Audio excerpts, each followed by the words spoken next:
Hi, friends. Welcome to Luminous Human School. Today, we are continuing our series on breathwork and talking about breathwork and trauma release. So, we thought it would probably be a good idea just to give a definition of what we're talking about and what most practitioners are probably talking about when they're talking about trauma release in the context of a breathwork session.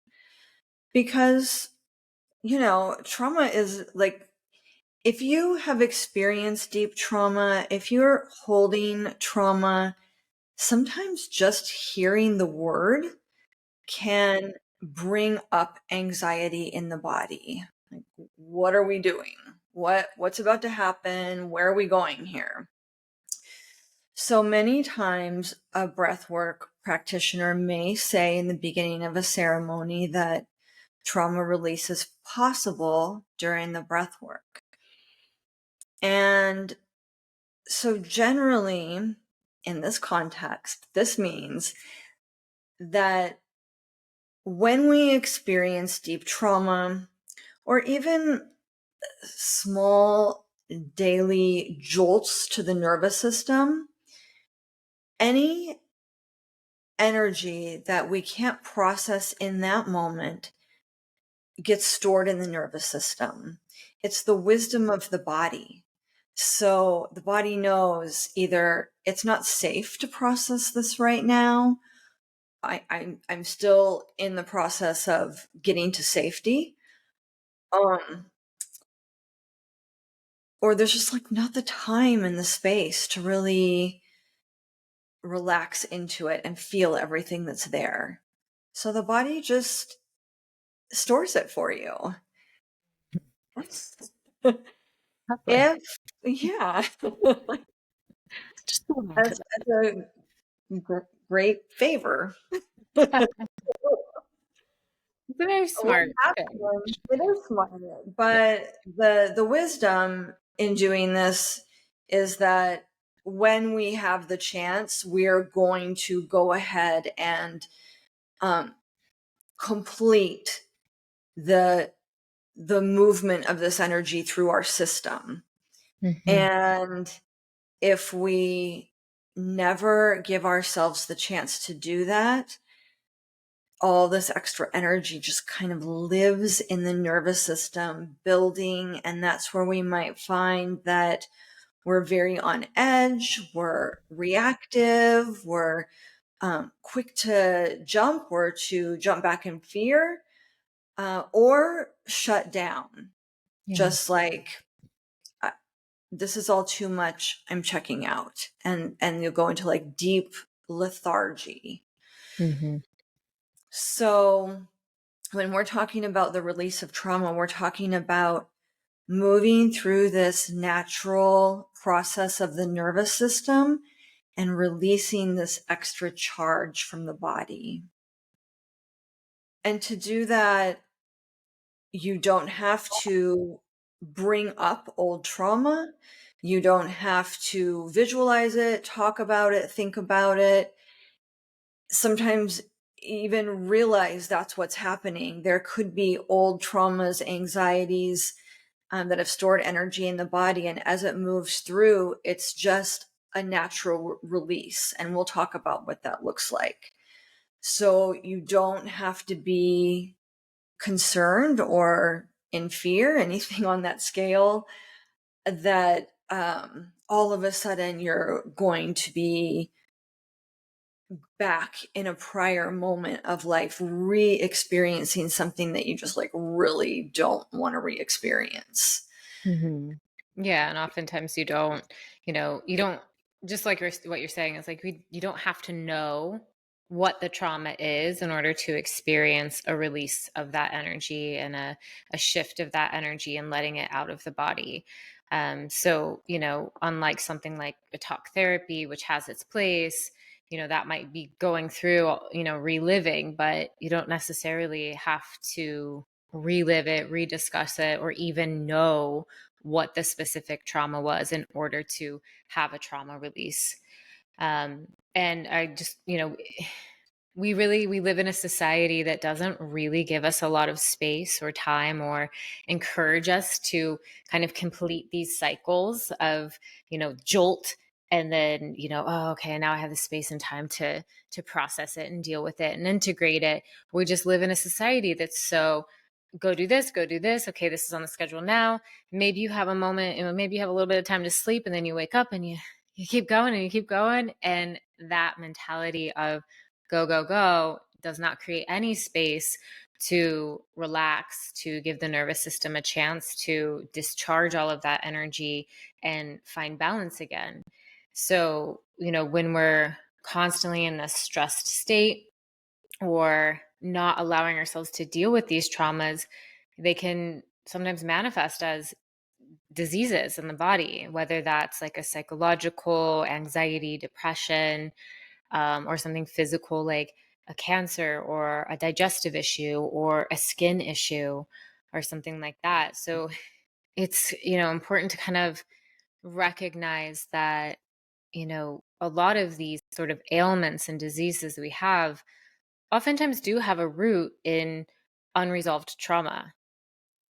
Not all the time, but it's like sometimes, medication can help these things. But what if we start to kind of work on um, what's happening in the nervous system and give ourselves some space to really process the things that have happened in our life, and let ourselves come back into a state of homeostasis and balance, because that's where our body wants to be. Definitely. Yeah, the ability to regulate the nervous system has a huge impact on our mental and physical health. Yeah. And that is one of the beautiful things that breath work does, is it teaches us how to regulate our nervous system. And the more we do it, the more we learn to feel the physical body, feel the sensations that are coming up, to feel our emotions, to notice our thoughts. Mhm. And all three of those places are places where we can unravel trauma. Absolutely. Yeah. Yeah, the whole So, aspect of like the felt sense and coming into the body rather than pushing it away. I mean, we've talked about this before. That's one of the most like been one of the most profound things for me, and feeling empowered to regulate my nervous system and take care of myself is just that, oh, what's actually happening in my body right now, and coming into a deep state of presence with myself and with the moment. yeah.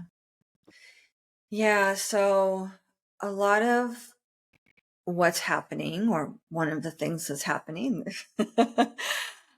is that we're taking things that are occurring unconsciously and we're bringing them into our consciousness.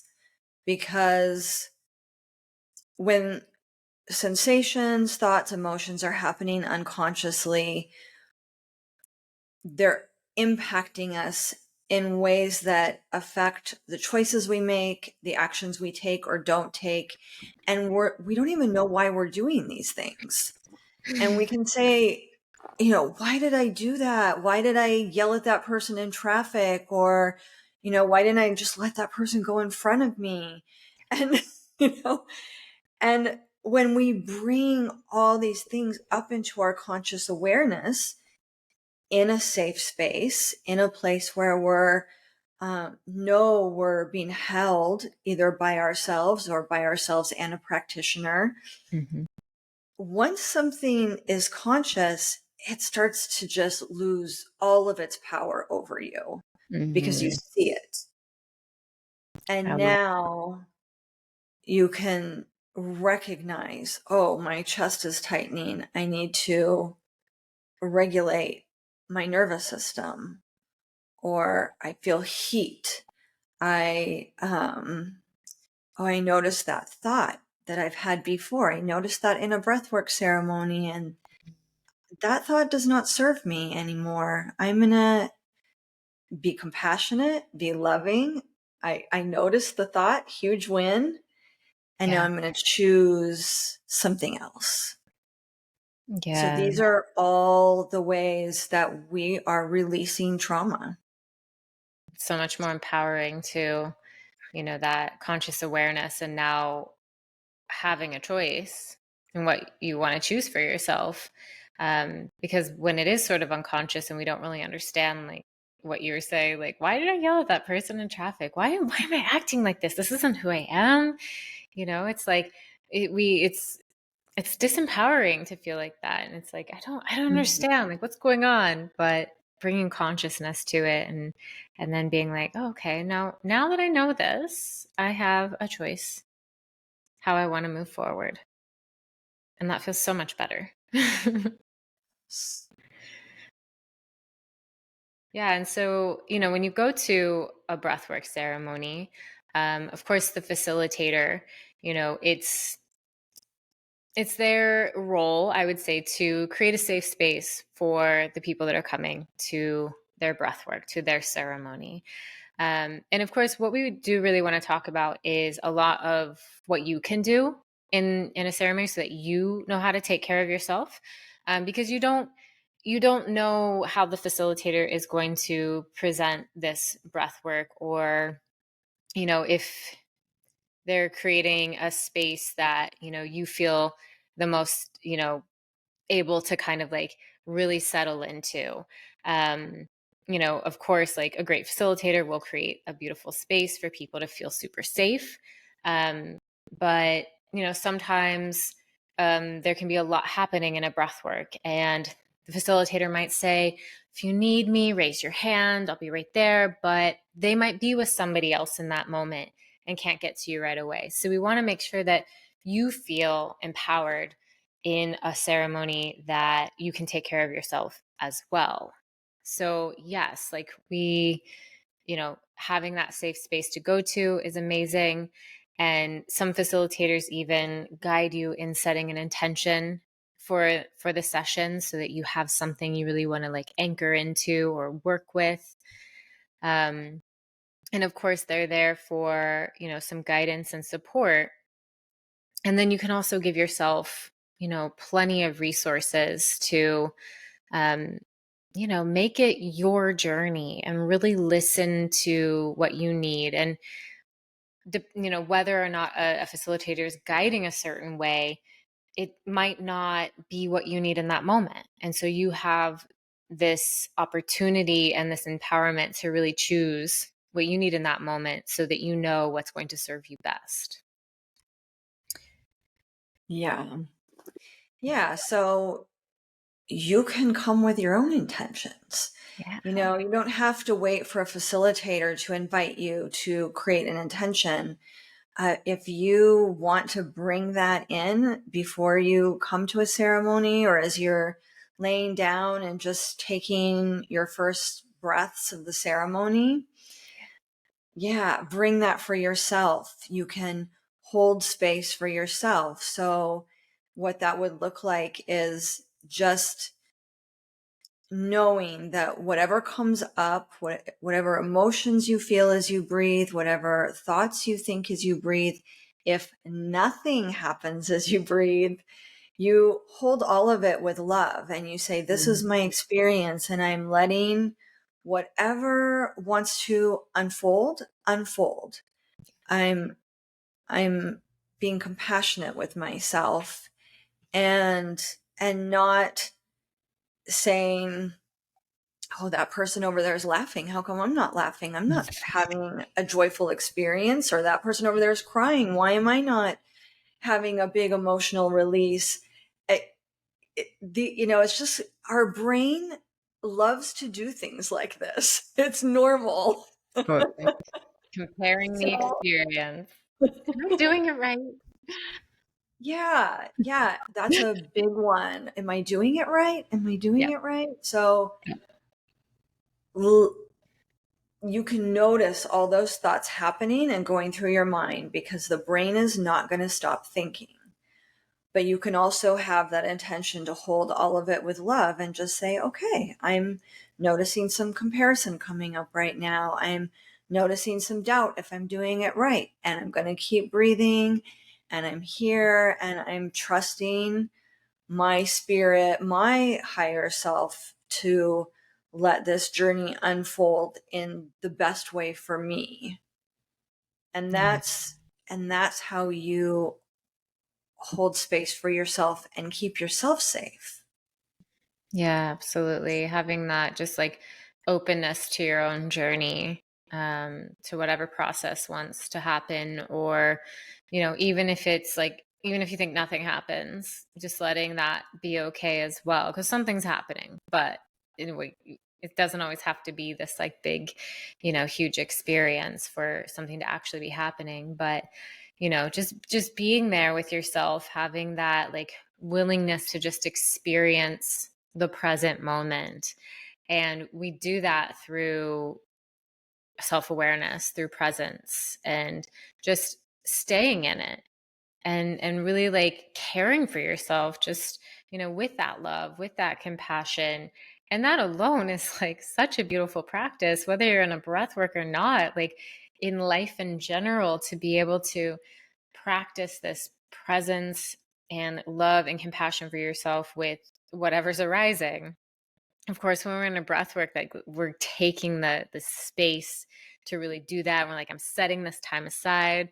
It's like, how do we then begin to like add that practice to our daily life? And that's what I love about breath work too, is that it's like this container of playing with different things like that we can practice and then see how we integrate it into our life. So yeah, it's so much about like really caring for yourself and being It open to is. the experience. Yeah. Yeah. The other thing a facilitator may do to hold the space is give you grounding techniques, or as you're breathing, they may come around and do some gentle touch. They might touch your head, your chest, your arms, your feet, you know, generally anywhere on the body that is not an intimate area. A facilitator may choose to do gentle touch in those areas. So it's good to be aware of that. And and they'll guide with verbal guidance, like helping you with affirmations or direction to, open to certain emotions, or allow, like what we were just talking about, allowing compassion for the self. A lot of different guidance can be given. Hmm. If at any time that doesn't feel good to you, you can tune out of what the facilitator is saying and tune into your own guidance. If at Absolutely. any time someone is touching you in a way that doesn't feel nurturing to you, you can just reach out and say, no, thank you. You don't have to, um, I mean, depending on where you are in healing, of course, sometimes people just have reactions, but Yeah. any facilitator is going to be absolutely fine with you saying no thank you, and they'll just step away. Yeah. So that's just another great way for you to know that you can set your own boundaries and keep yourself safe. Yes, absolutely. So what can trauma release look like, in a ceremony? Let's chat about that for a minute. Because it can show up in a lot of different ways. There's, of course, like emotional release that can happen. Christy mentioned hearing somebody crying or laughing, and um, just those types of emotions, or like anger or something coming up within you. And maybe you're just kind of like pounding your fists on the floor or something. It's just sort of this emotion wanting to rise up and just be expressed and be released. Sometimes it can just come through like that. There can be physical sensations like some shaking or trembling, or tingling in the body, or even like changes in body temperature, just sort of shifts like that as well. Um, And you may even, kind of recall certain like past events or have vivid images that are just kind of moving through your awareness as well. And even, that feeling of sometimes after these like emotional releases or the shaking or something, you may even feel a sense of lightness after that, or sort of this like expanded awareness or a deep peace. But I think some people sometimes they can, like especially if they're new to breathwork, like hear people having these like emotional releases and being like, "What's going on?" Or they feel like they want to cry, and they're like, "No, I don't cry." Like especially not in a room full of people. Like, you kidding? And it's like, oh, this is like your space to let it go and just like be in that experience fully and let yourself process this energy that's been wanting to move through your body. It's so incredible. Yeah, when I first started doing breath work, I was so caught off guard when I would feel like sobs arising in me and this, Mm. um, like big cries ready to release. And the first, well, many breathwork sessions, maybe for a couple years, I would always bring like a light, like scarf. And when Mm. I would start to cry, I would put it over my face because I was still so, it felt so vulnerable to me to cry around other people or to let someone see me crying. It, yeah, it just felt so vulnerable. And it took a while to feel safe to do that around other people and and to really trust like everybody in the room is in their own process and the facilitator's seen it all. Like it's okay to cry. Nobody's gonna, run over and be like, "Are you okay?" Because this is just part of releasing trauma and stored energy in the body. It's like such a natural way for us to release. Yeah, exactly. You made The me think other, too. Oh, you oh, go go ahead. ahead. I was You just come gonna back to it. say, okay, yeah, mark it so you remember. Got it.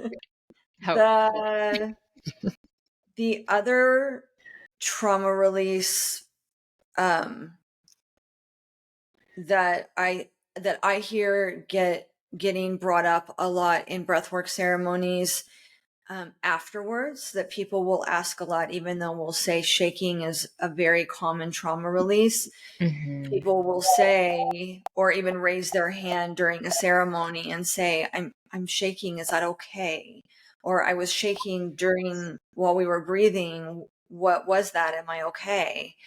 And I just want to reassure you that if you are shaking, let your body shake. This is such a natural and pure form of trauma release and safe, Yes. completely safe. So imagine a dog that, like, you're out walking your dog and it sees a squirrel and it barks and barks and barks and tries to chase it up a tree.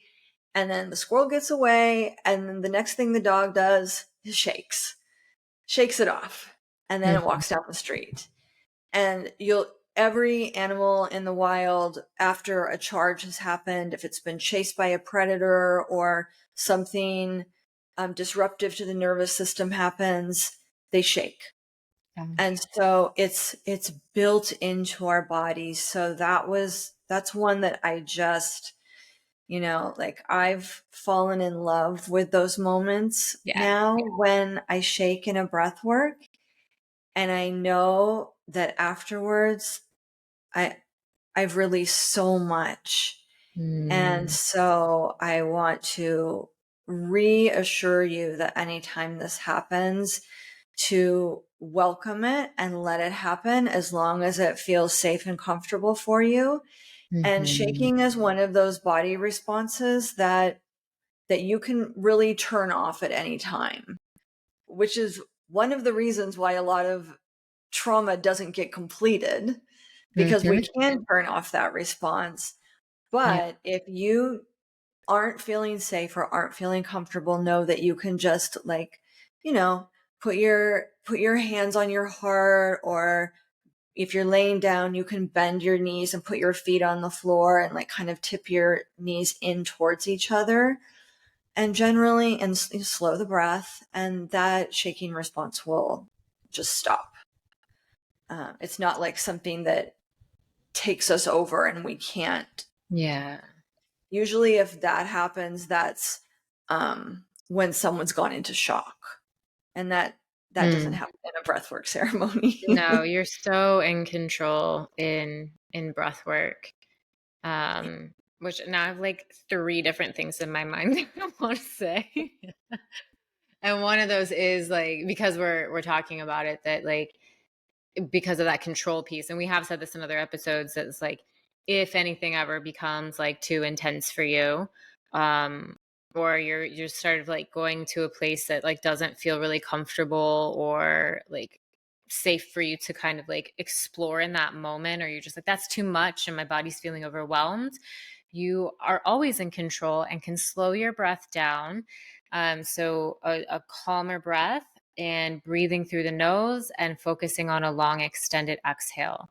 And that's a great way to um, calm the body if, you know, any of those sensations are just like becoming too much for you in that moment. And so that's another piece of sort of like bringing awareness into your practice and knowing uh, like how to regulate yourself and just following what you need, because it could be a point in the breath work where the music's really pumping and the facilitator's like breathe, keep going faster, whatever they're guiding, and you're like no, I don't need that right now, and you can slow it down and just you could just come to a normal breath and enjoy the experience and just be in presence with yourself.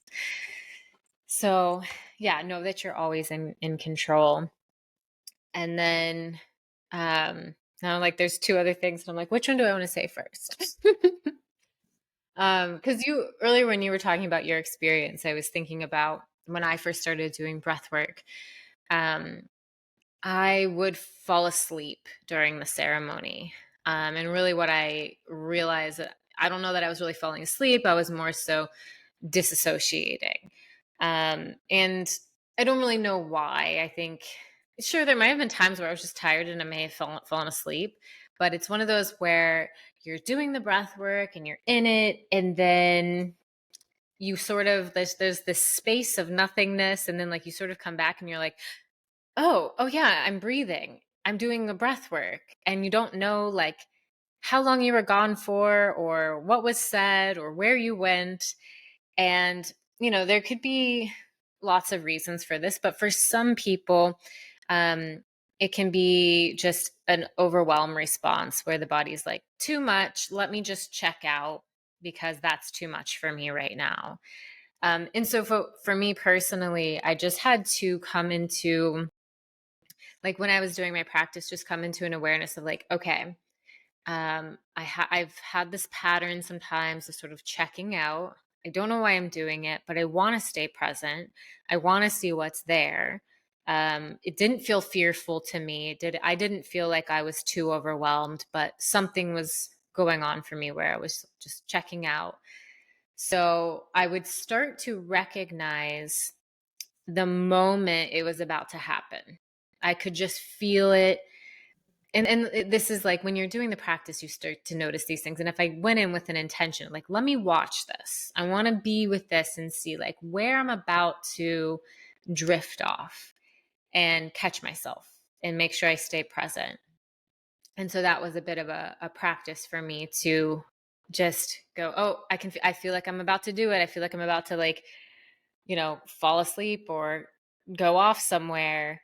And it was really beautiful to have that practice and stay in it and see what was really there, because that's where the true healing is. It's like, oh, okay, I'm still in it and I'm still present with it, and this is what's coming up for me.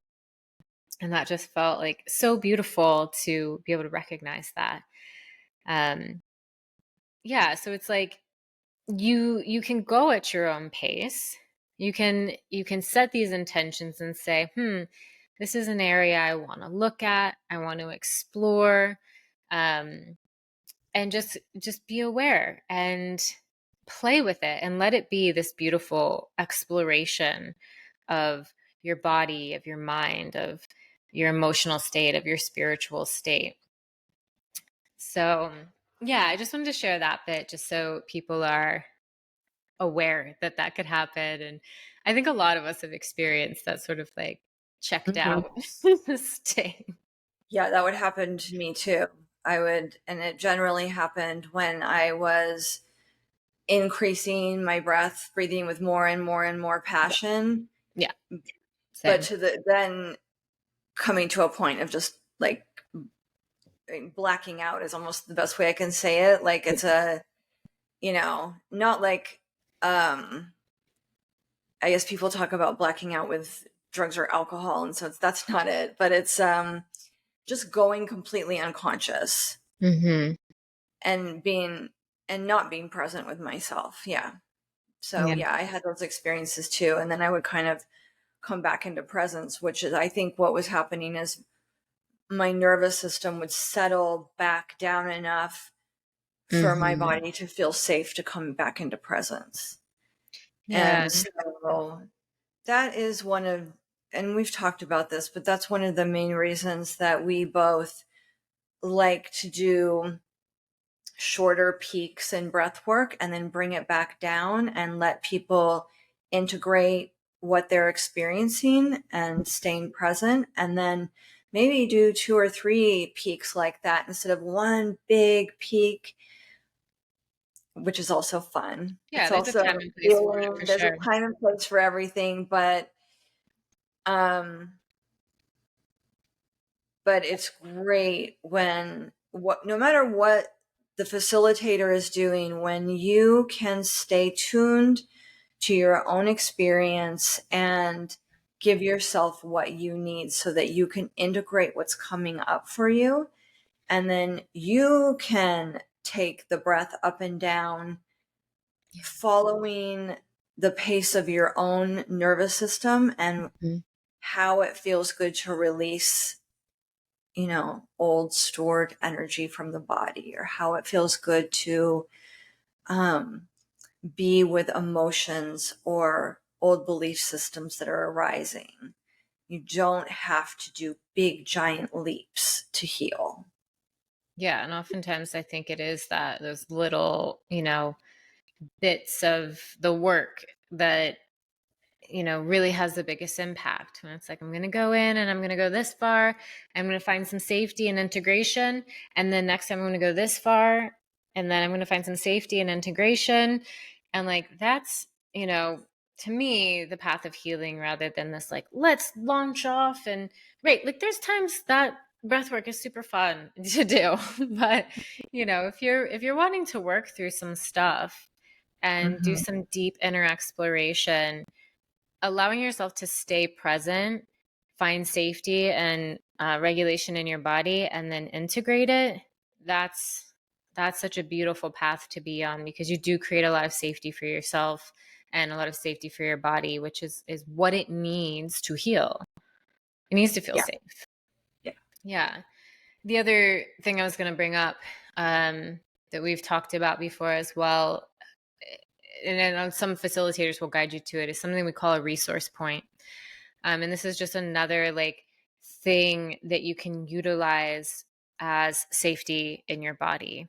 So, or in the room. And we've both guided a resource point kind of meditation prior to a breath work where, you're connecting in with the body and you're finding a space in your body that just feels safe. And for a lot of people, that might be like a hand on the heart center where it's just like, oh, okay, like this feels like a really safe place for me, but it can be anywhere in the body. And so if you are in a breath work and there's a lot of activation happening and you're sort of like, oh, okay, I'm feeling a little uncomfortable, you can always place a hand on your heart, remind yourself of that safety in your body. And that's just another beautiful way to help regulate yourself, because you've already just created that anchor to it.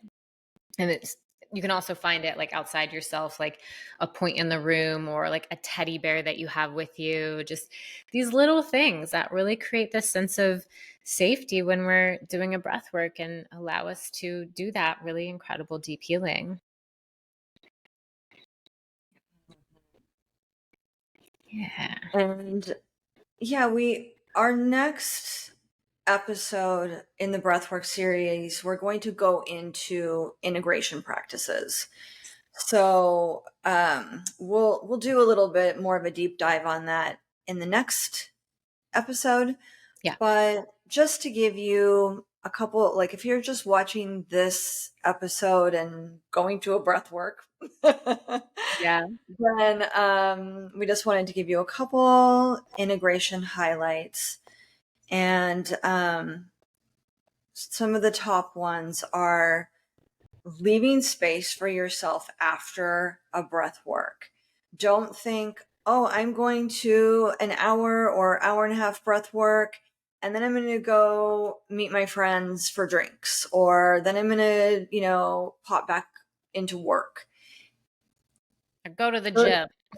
Right. I mean, those scenarios can happen, Sure. but ideally, I would say give yourself at least 30 minutes, if not an hour after a breath work, to drink lots of water, to stretch, do slow, gentle movement, maybe take a nap, um, to really nourish yourself. Maybe that's the time you want to like have some fruit, have, something that feels really wholesome to Yeah. your body.